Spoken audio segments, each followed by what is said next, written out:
जिस तरह से आज आप इकट्ठे हुए हैं, यहाँ पर कई सारे पादरी जो हैं आपके आए हैं, साथ साथ आपकी बात की जाए तो आप काफ़ी पॉलिटिकल एक्टिविटीज़ में जो है हिस्सा लेते हैं, आप कांग्रेस कमेटी से बिलोंग करते हैं। क्या आज की मीटिंग में आपने क्या कुछ यहाँ पर बातचीत की है, किस तरह की कमेटी का आप गठन कर रहे हैं? आज की जो हमारी बैठक थी, इसमें हमारे पादरी साहिबान, हमारे सामाजिक कार्यकर्ता और राजनीतिक कार्यकर्ताओं ने शमूलियत की है और काफ़ी बातों पे जो है मंथन हुआ है। ख़ास तौर पे हम अपने जो हमारे राजनीतिक रीति रिवाज, हमारा सामाजिक न्याय और राजनीतिक जो हमारे अधिकार हैं, उनके ऊपर जो है चर्चा की गई है। ख़ास तौर पे अभी जो आजकल देखा गया है कि जो धार्मिक अत्याचार जो है ईसाई समाज के प्रति जो है वो देश के अंदर बढ़ता हुआ नज़र आ रहा है। इस संबंध में आज हमने यहाँ मीटिंग की है और हमने एक यूनानिमसली एक फ़ैसला किया है कि हम सिविल और पुलिस एडमिनिस्ट्रेशन के साथ मिलकर अपने इन मसलों को हल करवाने के लिए हमारे जो यहाँ बैठक में जिनकी शमूलियत हुई है काम करेंगे और अगर ज़रूरत पड़ी तो न्यायालय का दरवाज़ा भी खटखटाना पड़ा तो हम वहाँ तक भी जाएंगे। आपने देखा होगा कि आजकल रियासत के अंदर बहुत सारे लोग समाज के अलग दब तक पे जो है, चाहे वो मुस्लिम हो, चाहे वो हिंदू हो, चाहे वो सिख हो, चाहे वो जैन हो, चाहे वो बौद्ध हो, वो इकट्ठे हो रहे हैं और अपने अधिकारों के लिए लामबंद हो रहे हैं। बिल्कुल। अभी आपकी इस गठन में क्या कुछ बात हुई है? क्या आप क्रिश्चियन कम्युनिटी के लोगों के लिए क्या कुछ आगे सोचेंगे? क्या लगता है आपको कि धारा 370 खत्म होने से अब आपके लोगों में भी कहीं ना कहीं वो अवेयरनेस आएगी या लोग आगे बढ़ेंगे?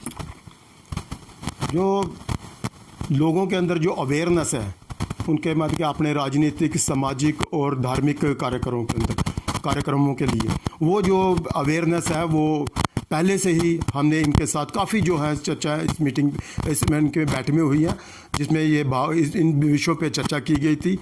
तो आज उन विषयों को फिर दोबारा दोहराया गया है और इस विषयों के लिए ये जो है अब एक ये आम और डिमांड जो है वो बन चुकी है। ये बड़ी हमारी एक दरीना मांग थी कि हम लोग एक जगह इकट्ठे हों और एक इसके लिए एक दिशा एक बनाई जाए, एक दिशा के अनुसार इसको लिया जाए ताकि जो हमारे दलित ईसाई समाज के जो हमारे अधिकार हैं उनको किस प्रकार हम जो राज्य सरकार और केंद्र सरकार की जो योजना है उनको अपने पढ़े लिखे युवा युवतियों के अंदर हम कैसे पहुंचा सकें। जिस तरह से आज आपने कमेटी गठन करने का फैसला लिया है, हमारे दर्शक कब तक जान सकते हैं कि आपकी कमेटी का क्या कुछ नाम है? कब तक, क्या इसमें चेयरपर्सन रहेगा, प्रेसिडेंट रहेगा और कई जिस तरह से ओहदे होते हैं, क्या इसमें भी वैसा ही रहेगा? देखिए, इसमें मतलब कि ये तो आज एक पहली बैठक थी। इसमें अभी हमारे सम्मानित पास्टर प्रिंस सब्रवाल जी ने भी यही बोला है कि आज एक पहली बैठक हुई है।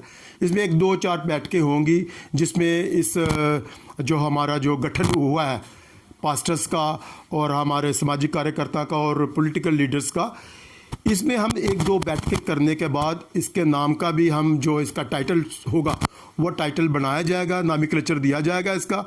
इसके बाद ये जो आपने बोला है कि इसके बाद आपकी क्या मत के जो है वो रणनीति रहेगी। आज आपने देखा होगा कि आप ईसाई समाज की ये एक बड़ी एक पुकार भी है और समय की जो है जनता की आवाज़ है कि हम एक होके अपनी आवाज़ के लिए संघर्ष उठाएं, केंद्र और राज्य सरकार तक अपनी आवाज़ पहुंचाएं।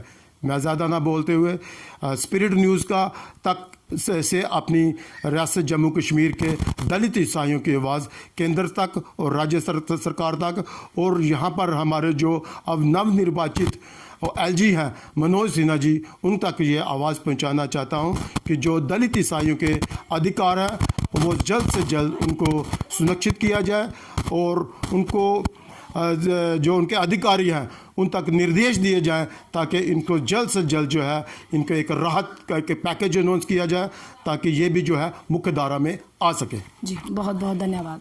तो मैं आपको बता दूं कि आज क्रिश्चियन कम्युनिटी की तरफ से कमेटी का गठन किया जाएगा और कुछ ही दिनों के बाद हम आपको अपने चैनल के माध्यम से नाम भी बताएंगे, क्योंकि हमारे देश में हमारे कॉन्स्टिट्यूशन में कहा गया है right to equality, right to religion.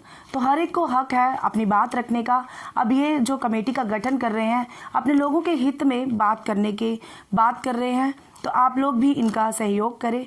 ऐसे ही अपडेट के लिए जुड़े रहे स्पिरिट न्यूज़ के साथ। तब तक के लिए मुझे वंदना मलकाई नायर को दीजिए इजाज़त। नमस्कार।